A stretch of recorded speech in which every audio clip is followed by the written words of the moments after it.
Salve, camaradas, Estes Dias aqui do canal do Estes, Raça, Classe e Revolução. A gente está chegando para mais um vídeo aqui em nosso canal, com o título Reagindo às Mentiras do Brasil Paralelo sobre o 13 de maio. Esse vídeo tem a ver com essa semana, que é a semana de denúncia contra o racismo, de denúncia, tá, gente?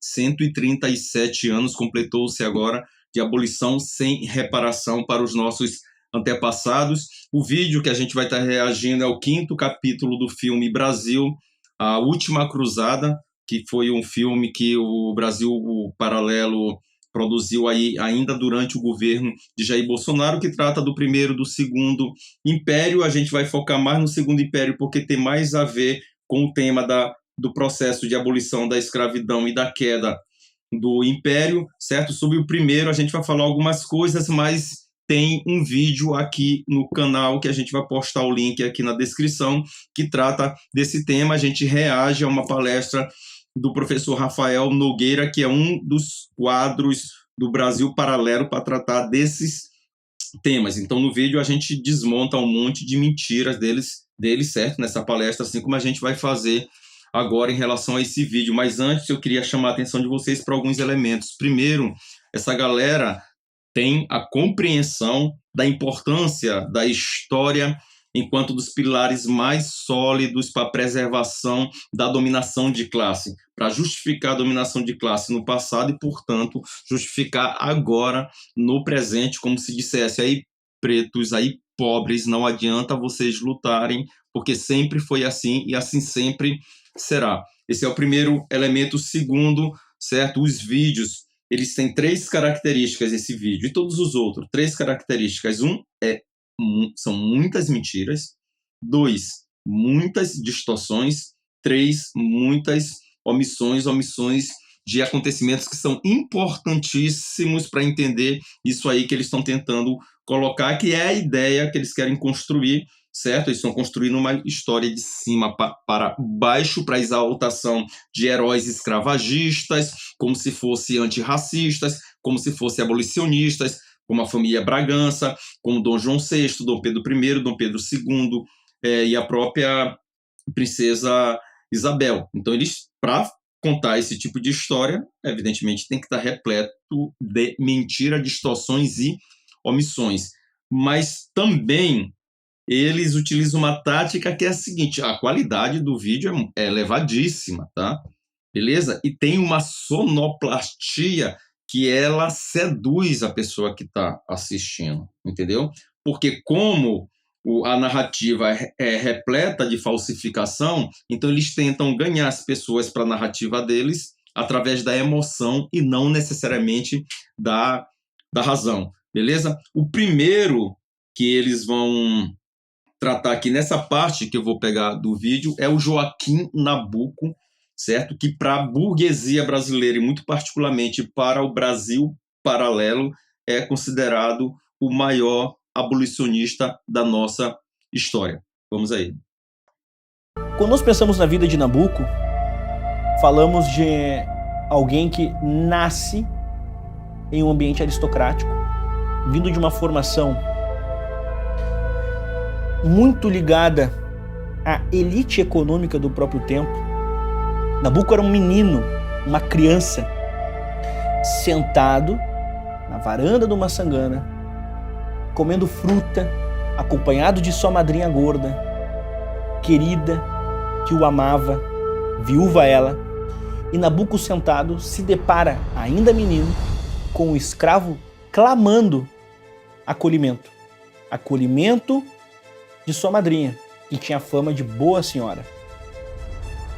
Ali Nabuco percebe a realidade do Brasil. E Nabuco, quando enxerga o clamor daquele escravo, ele enxerga o clamor de um país naquele momento.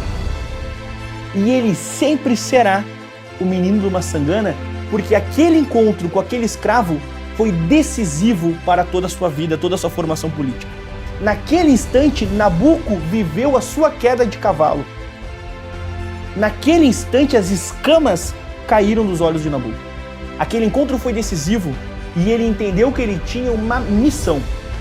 E essa missão não era apenas com o escravo que clamou acolhimento, mas era com os escravos e com os problemas sociais de nosso país. Tanto é que, mesmo morando longe, ele nunca esqueceu os nossos dilemas. Nabuco, quando começa a sua formação já maduro, ele busca defender quem?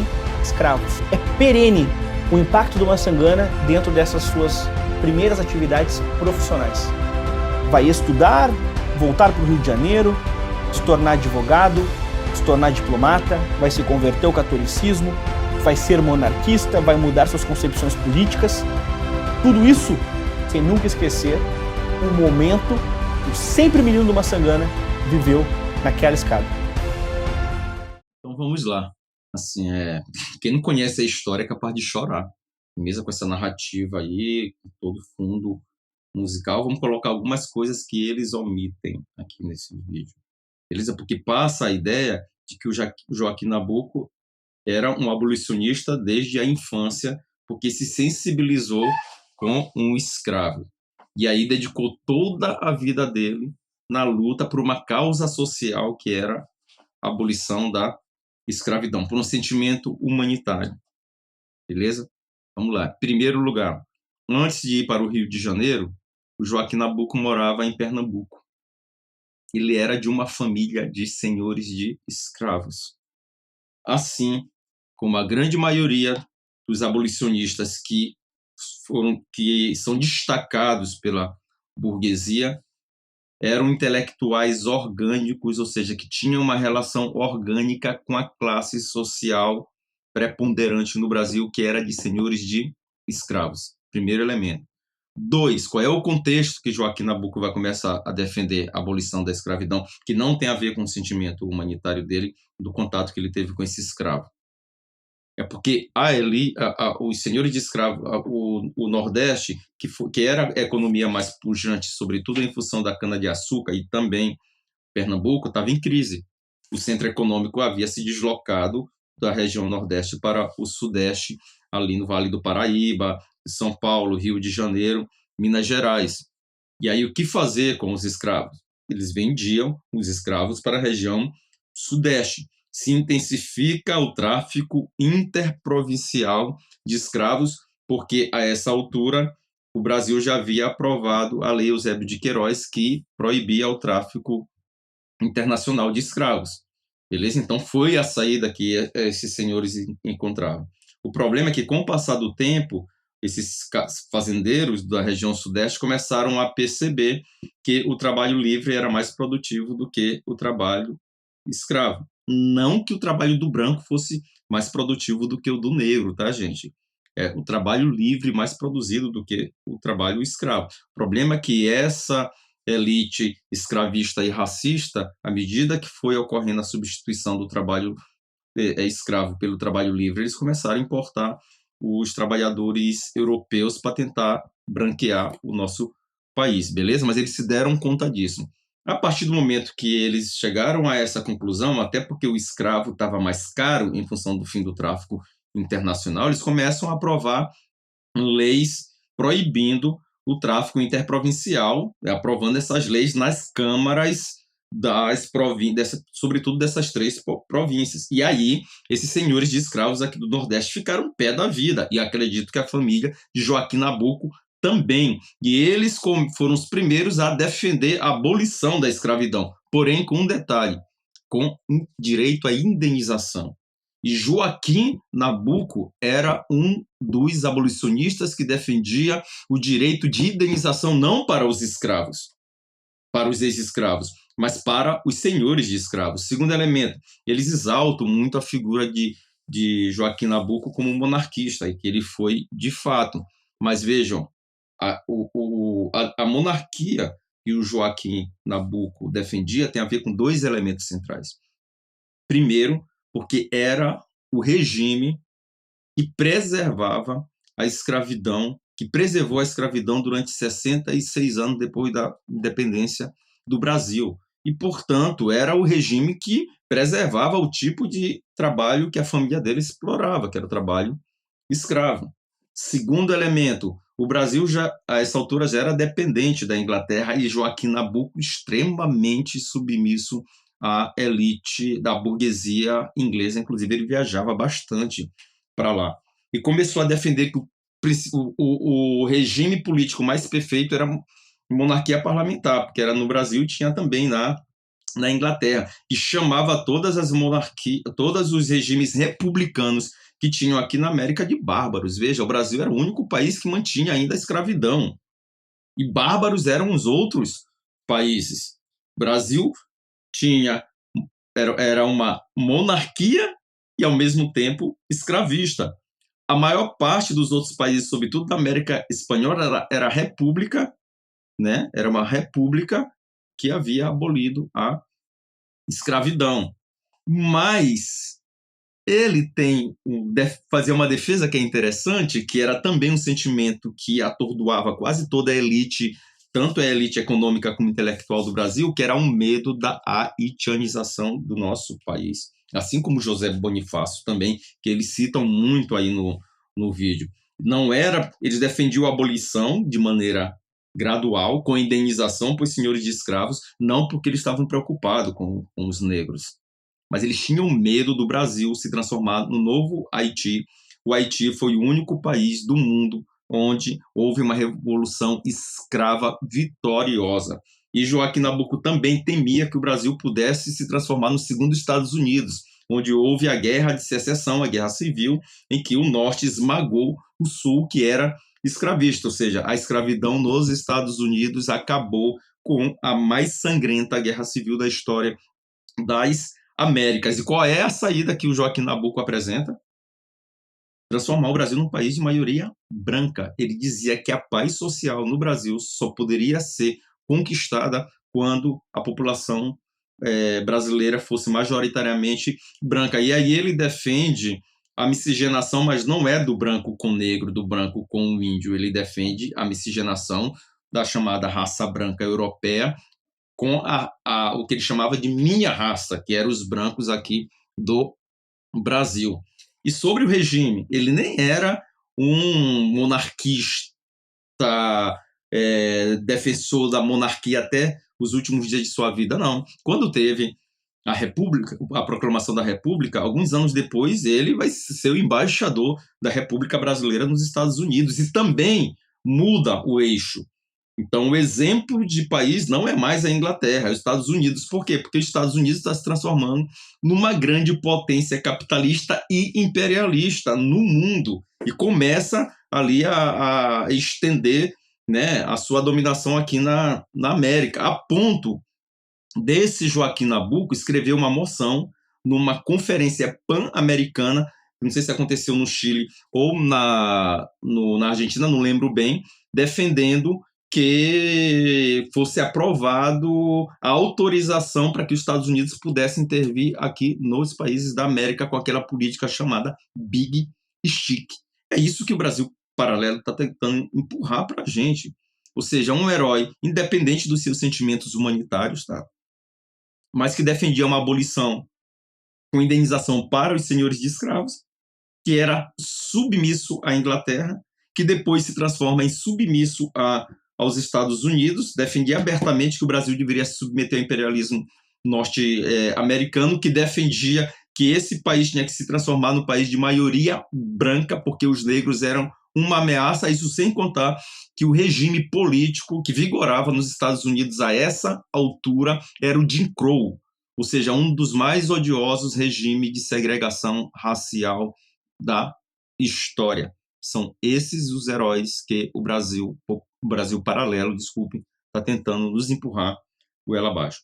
A abolição sempre foi um tema que ficou na cabeça do imperador e da princesa Isabel. Rapidinho, o Paulo Cruz é um professor de filosofia da educação básica e aí ele cumpre o papel do chamado troféu negro, tá? O que é o troféu negro? Se vocês perceberem o vídeo, são só brancos que falam, contando uma história a partir dos heróis brancos, omitindo toda a importância que teve da luta negra nesse país, tratando os negros como objetos e não como sujeitos históricos. Mas eles botam Paulo Cruz. Sabe por quê? E se a gente vai acusar o Brasil Paralelo de ser que está construindo uma narrativa racista, a primeira coisa que eles vão dizer, não, está aí um negro que se assume como um negro que tem pleno acordo com toda a nossa narrativa. Não estou aqui menosprezando a capacidade intelectual do Paulo Cruz, mas eu estou falando aqui do papel que ele cumpre nesse vídeo que tenta passar por cima da história dos negros e das negras desse país. E muitas daquelas figuras do parlamento brasileiro e também das figuras públicas encabeçaram o movimento, né? E o Império sempre veio junto com esse movimento. Dom Pedro II, inclusive, para que o seu exemplo público fosse visto como um símbolo abolicionista, ele não andava com escravos na rua, mandou abolir aquela coisa de andar com escravos carregando ele. Então ele, pelo exemplo, ele tentava contagiar, enfim, a sociedade brasileira e os próprios escravocratas para que a abolição fosse uma realidade. A primeira tentativa de reduzir a escravidão foi ainda no período regencial, através da repressão ao tráfico de escravos. A Lei Feijó proibia a importação de escravos, além de declarar livre todos os cativos trazidos para terras brasileiras a partir daquela data, mas foi ignorada por décadas, devido à falta de fiscalização. Fiscalização quem? Quem deveria fiscalizar? Por isso, essa lei ficaria conhecida como Lei para Inglês Ver. Em 1850, aí sim tem a famosa Lei Eusébio de Queiroz, que aquela não foi para inglês ver. O governo resolveu cobrar. A partir de então, o tráfico estava extinto. E depois nós temos a lei que dizia que todo negro nascido de mãe escrava seria então livre, que é a lei do ventre livre. Depois de 50, todos nasceram livres. Depois, nos 60 e poucos, se fez a lei do sexagenário, liberava aos 60 anos. Com a Guerra do Paraguai, se alforriou aqueles que se apresentaram para lutar pelo Brasil. E isso é uma coisa que mostra que se apresentaram para lutar pelo Brasil foram alforriados. Os escravos se apresentavam de livre e espontânea vontade.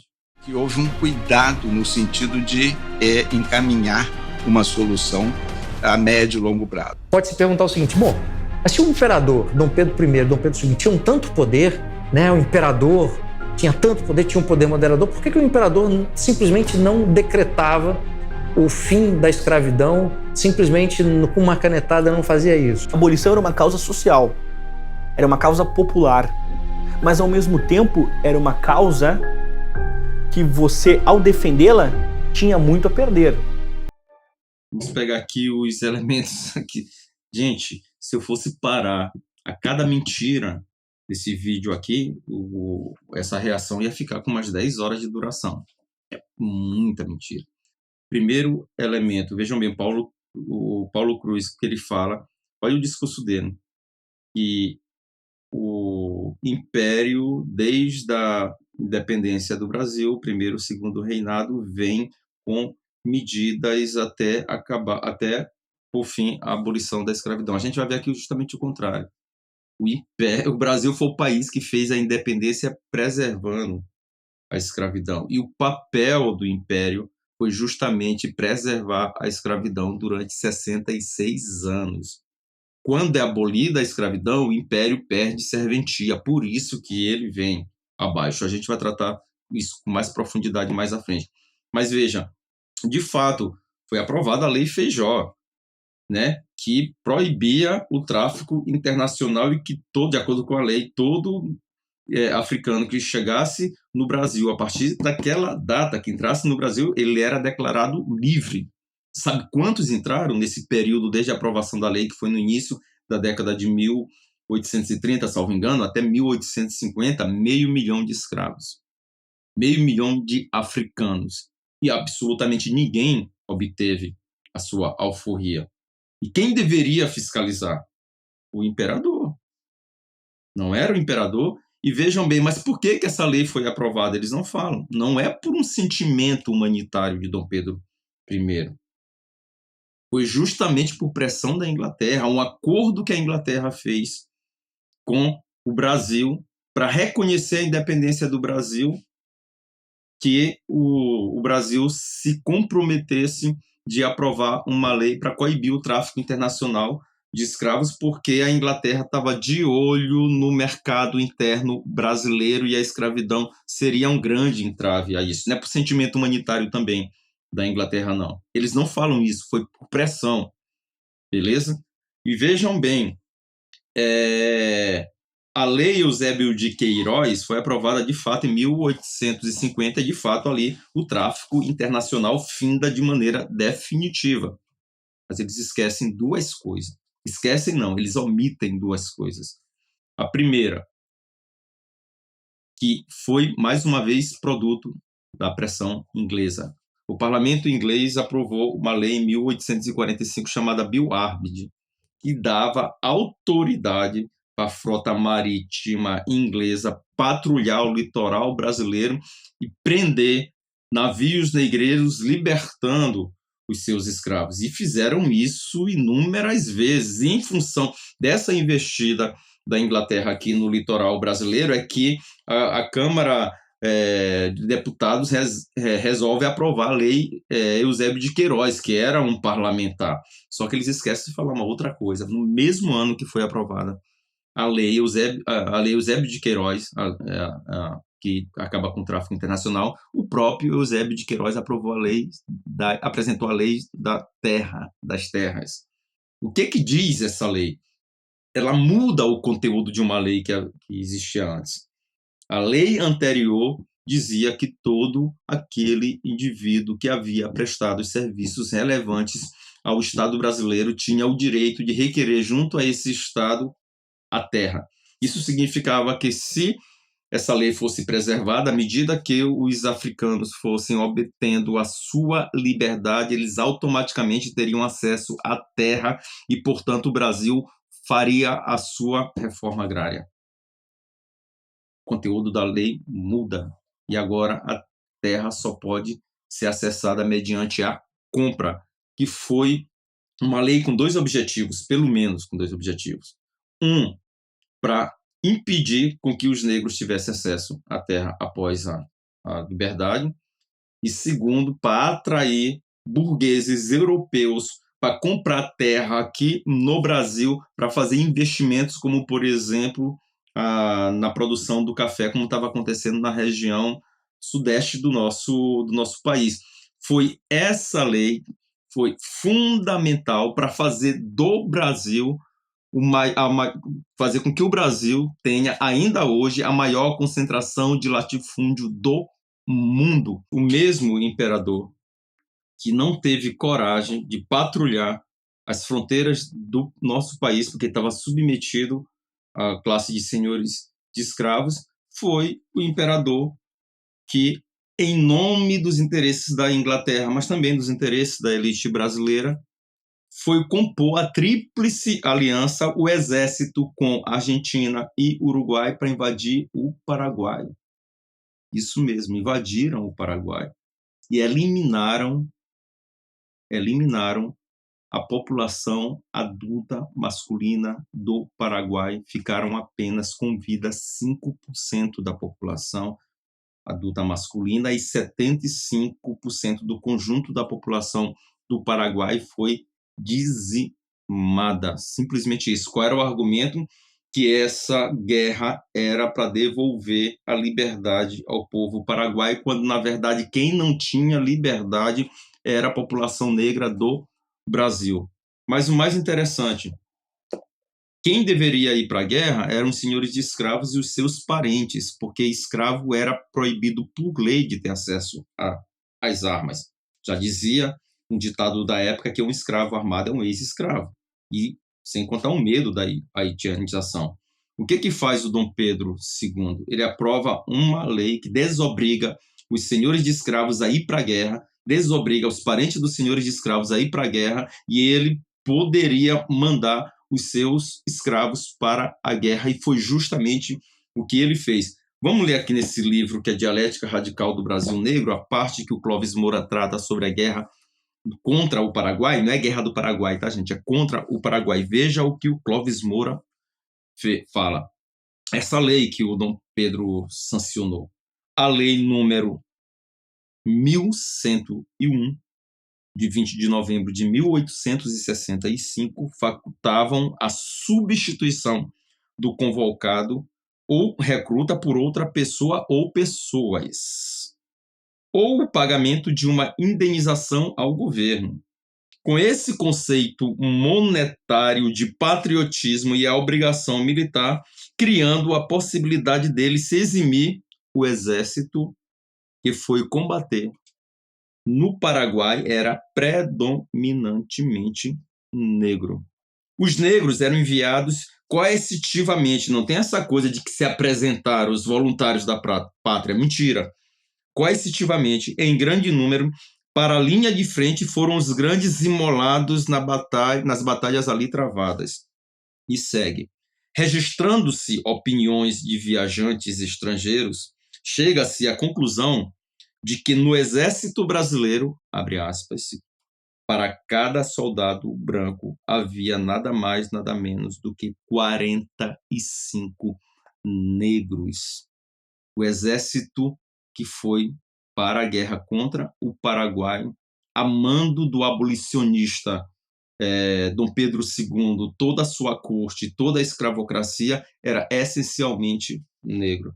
Do lado do Paraguai morreram aproximadamente 500 mil pessoas, mas do lado brasileiro também foram aproximadamente 160 mil escravos e voltaram apenas 20 mil com vidas. E eles citam aí que esses escravos, quando retornaram, obtiveram o direito à liberdade.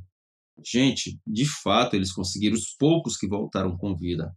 Mas a esposa dele, não. Os filhos desse escravo, não. Os parentes desses escravos, não. Os irmãos desses escravos, também não. Isso é mais uma mentira deslavada. Mas tem outra também.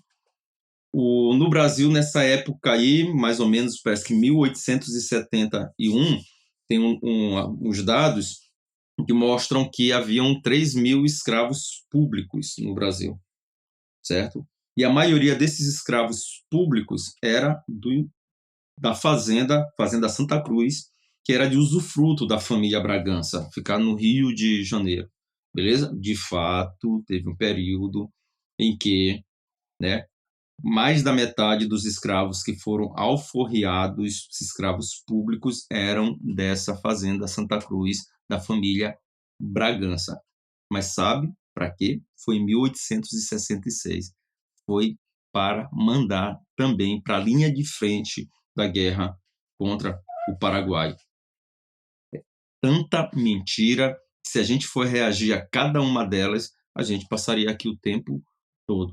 Mas vamos aí que tem mais coisa mais à frente. A opinião pública e a classe política se dividiam entre aqueles que eram contra a abolição e os que eram a favor. Havia ainda um terceiro grupo, que vislumbravam uma abolição gradual, a fim de não gerar crise por falta de mão de obra na lavoura. O Brasil, de forte tradição agrária, possuía em seus fazendeiros um setor importante da sociedade. Seus poderes de influência perante a coroa eram fortes, e o fato de a economia estar baseada neles lhe assegurava que suas opiniões teriam valor aos ouvidos do imperador. Assim, não tem sentimento dos negros, tá? Um pouco preocupado. Fala-se de todos os movimentos, e sequer fala dos movimentos abolicionistas anônimos que vinha ali ganhando muita força por baixo, que a gente trata um pouco mais à frente. Cada um desses grupos abolicionistas e escravocratas justificavam suas posições de determinadas maneiras. Por exemplo, havia a escravocrata que defendia a preservação da escravidão porque a ruptura, né, a abolição de uma hora para outra faria com que o país se diluísse, que o país entrasse num processo de ruptura e o Brasil se transformaria no que se transformou as colônias espanholas. Os abolicionistas, liberais e conservadores, diziam que era um absurdo, já que outros países já tinham abolido a escravidão, que o Brasil mantivesse essa infâmia que manchava a história do país. É preciso lembrar que na década de 1860... Se liga no absurdo. e o Leandro vai falar. Você teve a Guerra Civil Americana, que foi causada principalmente por causa da dissidência em relação à abolição dos escravos.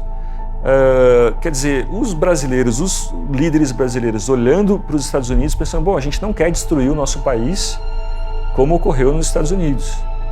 Então vamos tentar agir com prudência nessa questão, vamos tentar fazer uma reforma gradual para abolir a escravidão. Ou seja, acelerar processos políticos, por um lado, pode causar o esgarçamento da malha social. Um longo processo, né, de negociação com essas elites políticas que resultaram em leis que promoveram a transição até a abolição. Vejam bem o argumento que eles utilizam.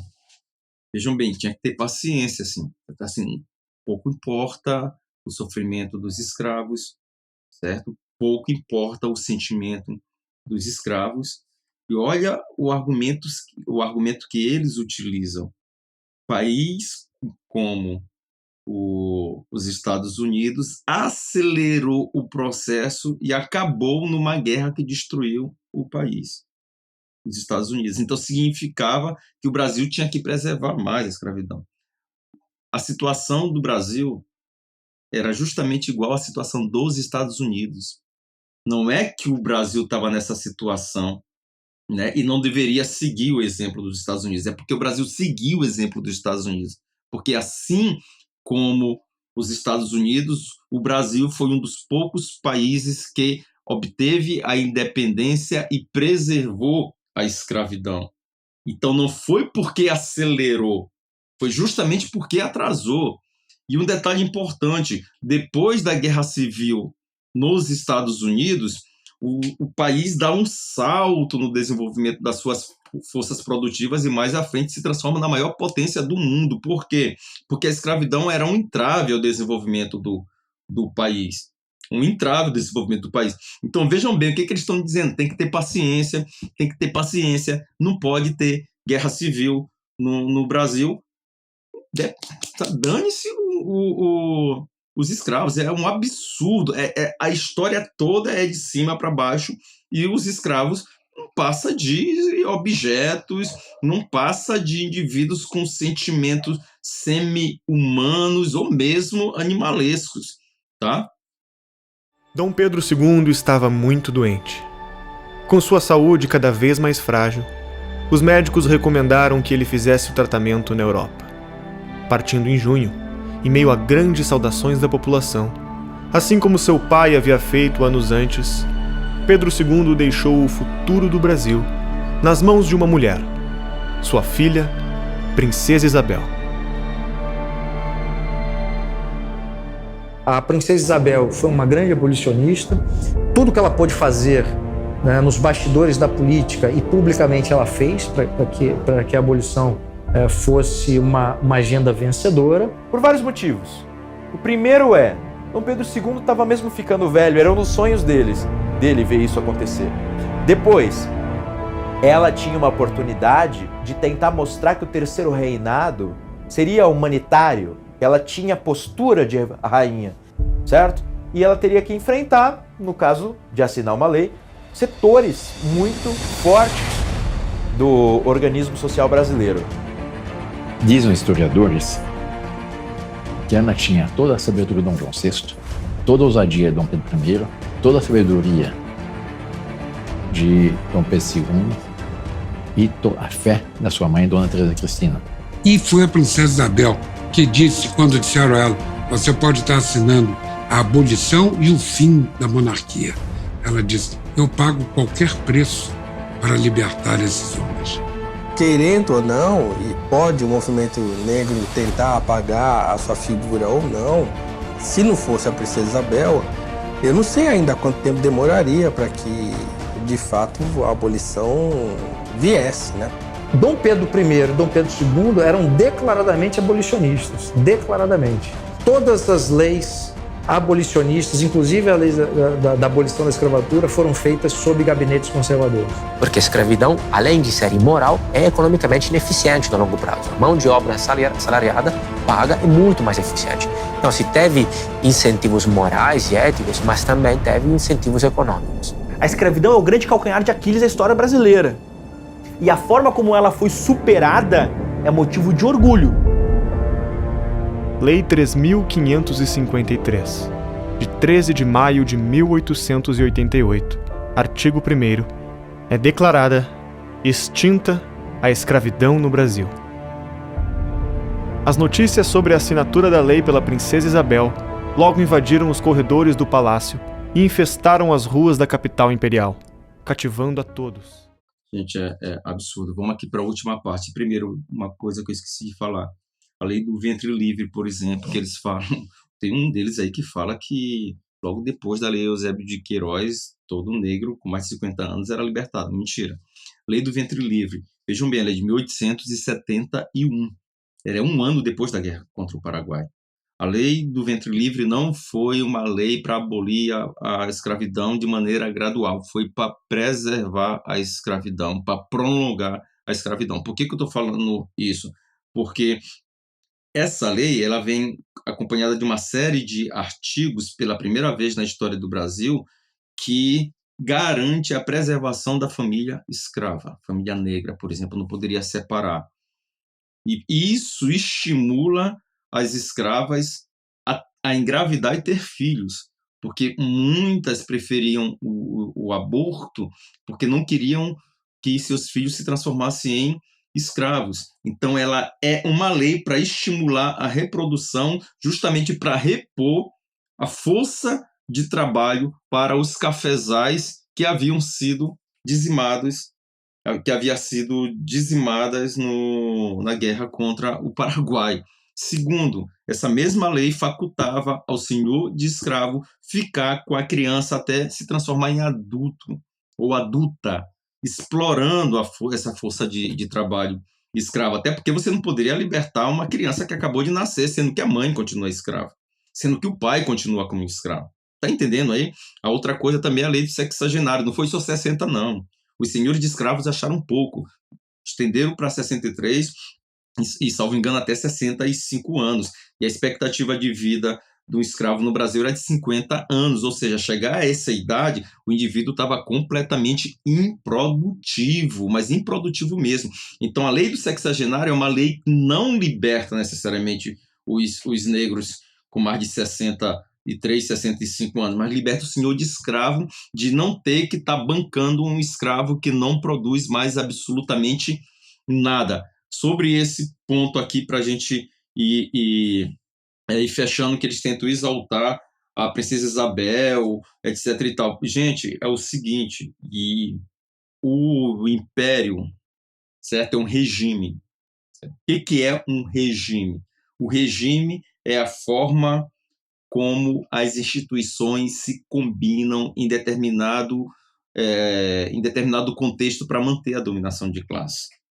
Beleza? Então, o império, o que é o regime imperial? Tinha a figura do imperador, tem o parlamento, que era um parlamento chamado parlamento às avessas. O imperador tinha o poder moderador, inclusive de poder dissolver o parlamento, como fez uma vez a mando da Inglaterra. Você tem o exército, tranquilo, e você tem também a Igreja Católica, que não era uma instituição paraestatal, era estatal, tá? Não havia separação entre igreja e Estado. Esse regime ele foi edificado, foi montado, foi organizado com um objetivo principal, que era a preservação da escravidão. E ao contrário do que eles dizem, que o império ia de maneira gradual abolindo a escravidão, foi justamente o contrário. Foi que esses pilares fundamentais desse regime, eles foram sendo minados aos poucos. Então, por exemplo, a Igreja Católica rompe com Dom Pedro II, que eles colocam inclusive nesse vídeo, perdeu um pilar fundamental, porque a Igreja Católica era a instituição que dava toda a justificativa ideológica para a escravidão. Também tem os senhores de escravos que rompem com Dom Pedro II, os daqui do Nordeste, porque queriam abolição com indenização, e ele não pôde fazer isso, não porque não queria, mas porque o país estava numa crise muito monstruosa, que era produto da guerra contra o Paraguai e também da dependência cada vez maior do Brasil em relação à Inglaterra. Teve a ruptura de uma parte significativa do exército, sobretudo do baixo escalão, que se negava a recapturar escravos que fugiam, que invadiam as fazendas, libertavam escravos. Então, e por último, o movimento abolicionista, que começa a ganhar muita força por fora dessas estruturas. É o chamado abolicionismo anônimo, como cita Emília Viotti. E tudo isso gerou no Brasil uma situação que Décio Freitas, no livro dele, que é Escravos e Senhores de Escravos, em que ele aponta que o Brasil avançava por um processo de pré-insurreicional. Pré-insurreicional. O Império estava oco. E apenas 5% da população negra era escrava. Quando a princesa Isabel assina a Lei Áurea, é apenas 5%. Então, o que acontece? A luta contra a escravidão para libertar esses 5%, ela já vinha acompanhada da luta por reforma agrária.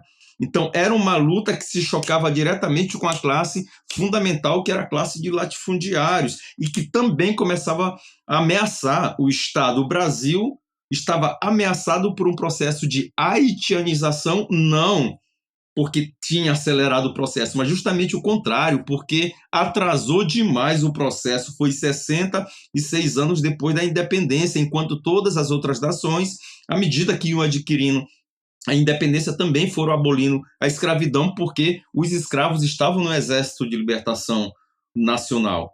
Então, a Lei Áurea foi preventiva, tanto é que tem apenas 2 parágrafos. Foi para preservar, é melhor libertar esses 5%, é melhor fragilizar o regime do que perder o Estado, do que perder a principal riqueza que tinha na época, que era a terra, preservar o latifúndio.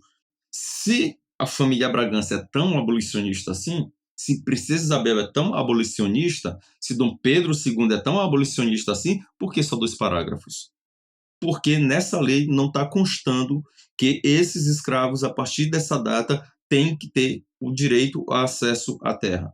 Por que não fala que esses escravos deveriam ter acesso, ex-escravos deveriam ter acesso ao emprego, deveriam ter acesso à educação, deveriam ser indenizados, deveriam ser reparados? Como é que ficou a situação da população negra a partir do 14 de maio de 1888? E não só aqueles que eram escravos ainda, aquela minoria, 5%, mas o conjunto da população negra. Por que não teve? Porque é mentira.